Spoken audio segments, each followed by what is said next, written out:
In today's video, I am going to teach you how to integrate Activecampaign with Wix.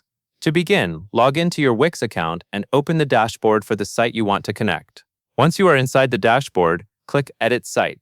This will take you into the main editor, where you can manage design elements and add tools that extend your site's functionality. Next, look to the left-hand sidebar and click on Apps, which is the App Market icon. This is where Wix offers integrations and add-ons that connect your website with other platforms. In the search bar, type Activecampaign and select the official integration app from the results. It is important to choose the official app so you can make sure the connection is secure and works as expected.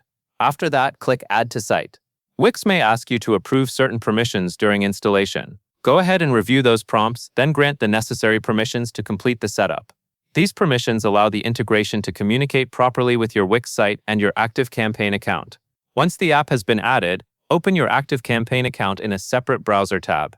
Keeping both Wix and Activecampaign open at the same time makes the setup process easier, since you will need to move between the two platforms. Inside Activecampaign, go to Settings by clicking the gear icon in the lower left corner of the screen. From there, open the Developer tab. This section contains the connection details needed for external integrations like Wix. In the developer area, you will find your API URL and API key. Copy both of these carefully. These values are used to authorize the connection between your Activecampaign account and your Wix site, so make sure you copy them exactly as shown. Because this information is sensitive, avoid sharing it publicly or pasting it anywhere other than the secure connection prompt inside Wix.